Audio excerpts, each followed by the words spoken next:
7 महीने तो हो गए। देखिए, असर तो पड़ेगा, मैं ये नहीं कह सकता कि कितना पड़ेगा, लेकिन असर पड़ेगा। क्योंकि आप देख रहे हैं, लगातार आप सारे मीडिया वाले साथी कवर कर रहे हैं, तो आंदोलन लगातार और मजबूत हुआ है। आंदोलन लगातार बढ़ रहा है। जहां जहां तक नहीं पहुंचा था, वहां तक भी अब आंदोलन धीरे धीरे पहुंचता चला जा रहा है। तो आंदोलन की मजबूती सरकार भी समझ रही है। और मैं समझता हूं कि जब कश्मीर के लोगों को, जिन्हें कल आतंकवादी कहती थी, आज उन्हें प्रधानमंत्री बुला के स्वागत करके उन्हीं से बात कर रहे हैं, तो किसानों से भी करेंगे। आज नहीं तो कल जरूर करेंगे बात। और ये किसान जो बिल हैं, ये कानून है, ये निश्चित रूप से वापस होंगे, मुझे ऐसा विश्वास है। ये कहा जा रहा है कि ये भाई अघोषित आपातकाल की संज्ञा कुछ लोग इसे दे रहे हैं, कितना ठीक है? नहीं, मैं तो समझता हूँ अघोषित भी नहीं है, ये घोषित आपातकाल है। क्या किस किस चीज की घोषणा नहीं कर रखी? आप देखिए, यूएपीए कानून के अंतर्गत जो है, किसी को भी उठा ले लेते हैं। आज इस समय, जिस समय मैं आपसे बात कर रहा हूँ, इस समय जो जिला पंचायत के ये चुनाव हैं, जो पंचायत के जिलाध्यक्ष के चुनाव होने हैं, इसमें कई लोगों को सरकार ने पुलिस के द्वारा उठवा लिया, घरों से उठवा लिया। कोई कहीं बैठा वहां से उठवा लिया, घरों में ही कैद कर दिया। जैसे मैं एक उदाहरण आपको देता हूं, श्री हरेंद्र यादव जी हैं, उनकी पत्नी जो है बुलंदशहर से जिला पंचायत की मेंबर जीती हैं, नोएडा में उनका घर है, उनको वहीं कैद करके रखा हुआ है। 100 पुलिस वाले सुबह से घर बैठे, उन्हें नॉमिनेशन ही नहीं करने दिया। तो जब ये स्थिति हो जाए, तो आप समझ सकते हैं कि क्या हालत, कितने गंभीर हालात हैं। तो ऐसा नहीं है, सरकार पे निश्चित रूप से असर है, और अघोषित नहीं, ये तो घोषित जो है आपातकाल है। और सीधे शब्दों में अगर इसको कहो तो ये गुंडागर्दी है, सरकारी गुंडागर्दी है, और कुछ नहीं है। सर, जब आप लोग आंदोलन करते हैं और आंदोलन की बात आती है, तो अभी कुछ मीडिया ये चला रहा है कि किसान फिर दिल्ली लूटने आ गए, टिड्डी की तरह पूरे देश में फैल रहे हैं। पीपल साहब, मैं समझता हूँ इससे परेशान नहीं होना चाहिए। कम से कम किसानों को तो परेशान नहीं होना चाहिए, आप लोगों को भी नहीं होना चाहिए। आपने अच्छा किया सवाल पूछा। ये तो सब बीजेपी का जो आईटी सेल है, आरएसएस का जो आईटी सेल है, ये तो उनका प्रचार है। जो किसान विरोधी हैं, जो किसानों के आंदोलन को आतंकवादियों का आंदोलन कह रहे हैं, ये तो उनका कहना है। उनके पास अपना जो मीडिया है वो उनका है, आईटी सेल उनका अपना है, उस पर चाहे जितना जैसा गलत प्रचार करें। लेकिन यहाँ आके किसानों से पूछो, आप हमसे नहीं, किसी से भी, प्रधानमंत्री को या बीजेपी को, आरएसएस को है, वो आके एक एक किसान से पूछे और उसका पता लगाए कि वो किसान है या कौन है, तो पता लगेगी कि आंदोलन किसानों का है। और दिल्ली लूटने की बात है, किसान इतनी ताकत रखता है, जिस दिन चाहेगा दिल्ली में घुस के सरकार को वहीं पार्लियामेंट घेर के हिला सकता है। लेकिन हम संविधान के मानने वाले हैं। किसान शुरू से ही बहुत शांतिपूर्वक तरीके से आंदोलन करता रहा है, लोकतांत्रिक तरीके से करता रहा है, संविधान में विश्वास करके जो अधिकार उसमें दिए उसके अनुरूप करता रहा है। इसलिए उसने कभी कोई हिंसा नहीं की, कभी कहीं किसी तरह की कोई गलत बात नहीं की, कोई बदतमीजी नहीं की, शांतिपूर्वक ढंग से करता रहा है और करता रहेगा। सर, आप संविधान की बात करते हैं, एक विधायक आता है, इतनी बुंडी बुंडी गाली देके चला जाता है। जब आप लोग विरोध करते हैं तो 307 का मुकदमा लगता है, 506 का मुकदमा लगता है, इसीलिए आपको जेल जाना पड़ता है। मैं इसीलिए तो कह रहा हूं कि अघोषित नहीं, घोषित आतंकवाद है, वो है ये जो आपातकाल है, ये इमरजेंसी घोषित है, इमरजेंसी। इसीलिए तो मैं कह रहा हूं। और ये उसी समय समझ जाना चाहिए था लोगों को, जब ये दूसरी बार मोदी सरकार आई थी और 3 महीनों के अंदर इन्होंने यूएपीए कानून में संशोधन कर दिया, इन्होंने जो एनआईए को पावर दे दी, इन्होंने जो है जो अपना एक्ट है, आरटीआई एक्ट है, उसको खत्म कर दिया। तभी समझ जाना चाहिए था कि आपातकाल घोषित हो गया। और मैंने तो कहा भी है, मेरी वीडियो उस समय की देखेंगे आपको पता लग जाएगी। अघोषित नहीं, घोषित आपातकाल है।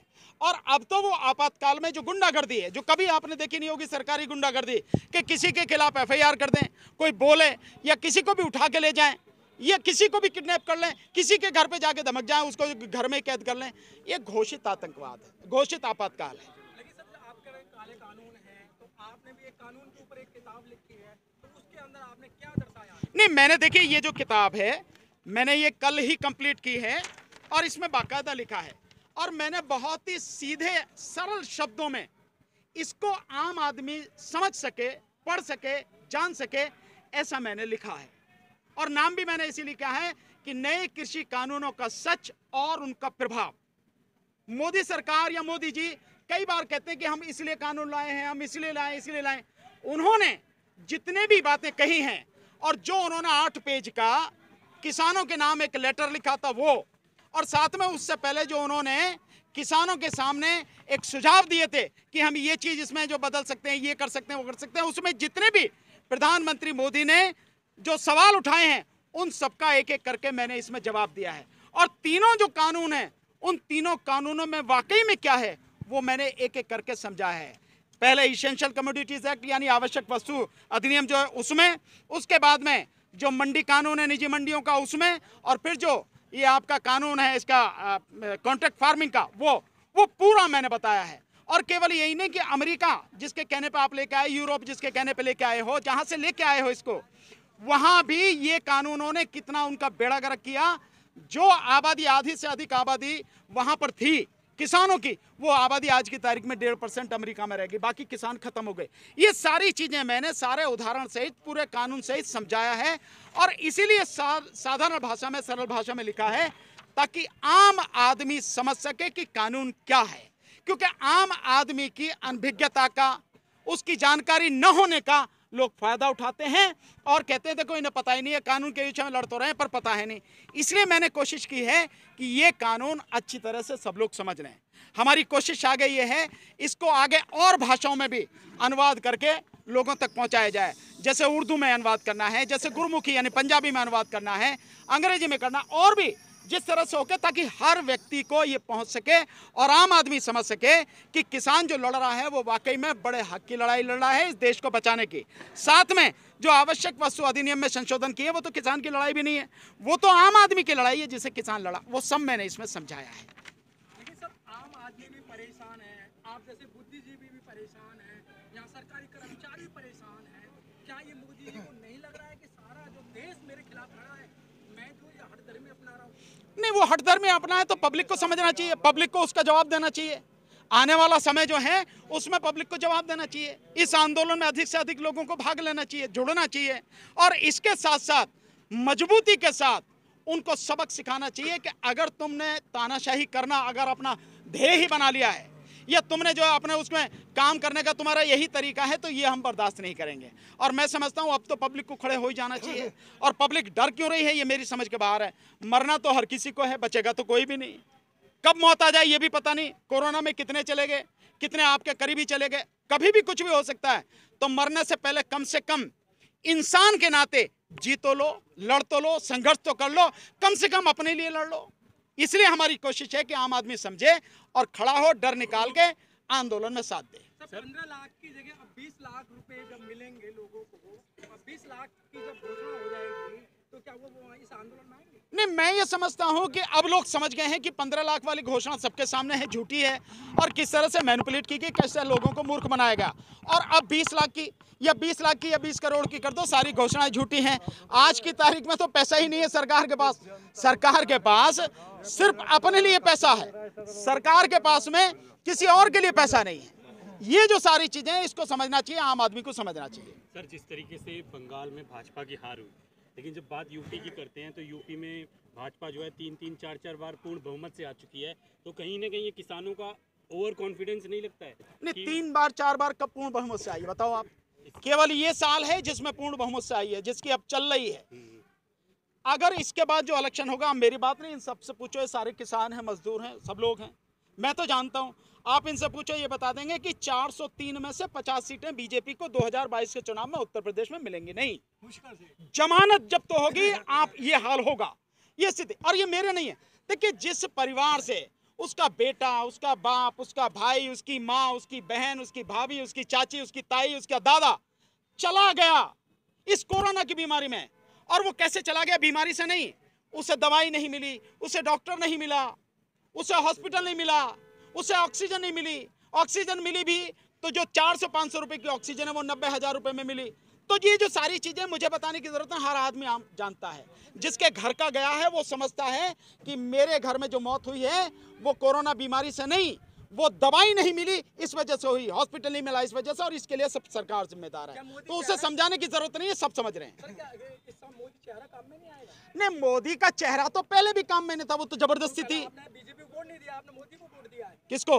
मोदी को वोट दिया आप लोगों ने। वैसे मेरी, अब अगर आप बात कर रहे हो, मैं तो आपको बताऊं पीपल साहब, मैंने तो जीवन में बीजेपी को कभी वोट दिया ही नहीं, समझे ना? ये आप मेरी बात तो छोड़। दूसरी बात ये है, बीजेपी को बहुत लोगों ने वोट नहीं दिया। बीजेपी अगर जीतती रही है तो उसका कारण है ईवीएम। ईवीएम आप हटा दीजिए, बैलेट पेपर से चुनाव करा लीजिए, पूरे देश में आपको पता लग जाएगी बीजेपी कहाँ बंगाल है। भी तो ईवीएम ही था सर, कहाँ? बंगाल में भी तो ईवीएम ही था। बिल्कुल था ईवीएम, लेकिन बंगाल हारने से बीजेपी पे क्या फर्क पड़ गया, आप इसको समझने की जरूरत है। सेंटर में बीजेपी का बना रहना ये उनका पहला उद्देश्य है।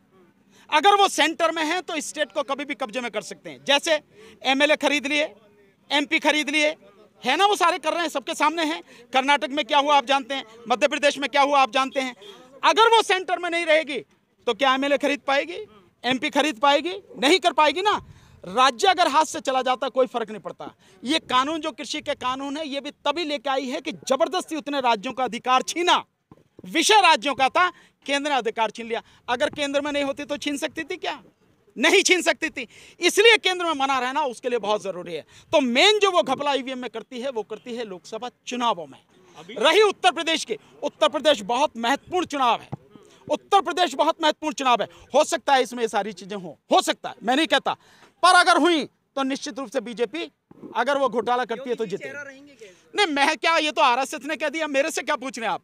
ये तो आरएसएस ने कह दिया कि 2022 में बीजेपी का जो चेहरा रहेंगे योगी रहेंगे, मोदी जी चेहरा नहीं रहेंगे।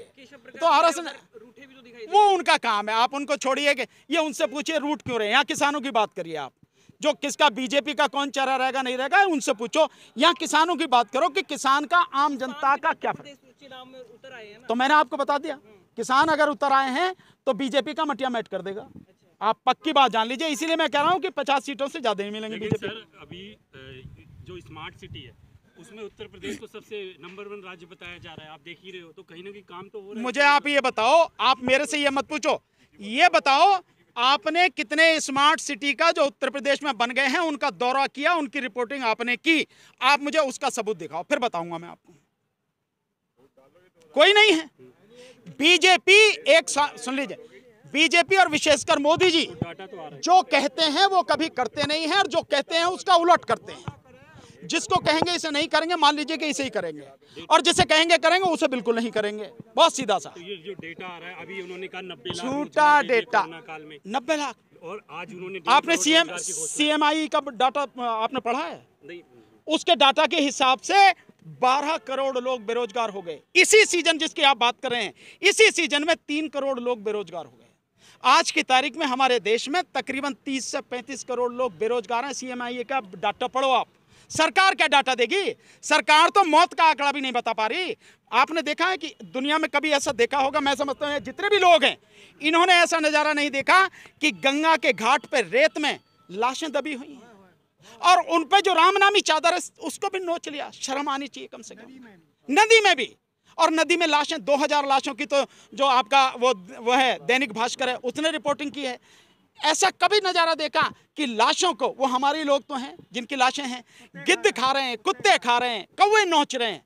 ये सब इस बीजेपी के राज में हुआ है। हुआ नहीं हुआ? इसके बाद भी अगर कोई व्यक्ति बीजेपी को वोट देता है तो ठीक है, वो उसका काम है। लेकिन सर आप जब चुनाव हार जाते हैं तो ईवीएम की कमी बताते हैं, लेकिन इस समय तो आपके पास में 8-10 महीने हैं, ईवीएम पे क्यों नहीं क्वेश्चन उठाए जा रहे इस समय? हम लगातार क्वेश्चन उठा रहे हैं पीपल साहब, आप देख भी रहे हैं, आप कवर भी कर रहे हैं। लेकिन मेरे देखिए, मेरे अकेले के कहने से आवाज जरूर उठ रही है, लेकिन वो आवाज मजबूत जब होगी जब सब लोग साथ देंगे। अगर ईवीएम हटाने के लिए लोग साथ नहीं देंगे तो ईवीएम नहीं हटेगी। अगर लोग साथ देंगे तो मैं दावे के साथ कह रहा हूं कि ईवीएम हट जाएगी। अभी 2022 में चुनाव हो रहा है, हम लगातार लोगों से कह रहे हैं और अब इसके लिए कैंपेन भी हम चलाने शुरू कर रहे हैं अगले महीने से। लोग अगर साथ देंगे तो इसी बार 2022 के चुनाव में ईवीएम हट जाएगी, अगर लोग साथ देंगे तो। और नहीं देंगे तो आप कहते रहिए, मैं कहता रहूं, कोई कहता रहे, नहीं कुछ फर्क होगा। और ईवीएम जब तक है तब तक बीजेपी को आप सेंटर से नहीं हटा सकते।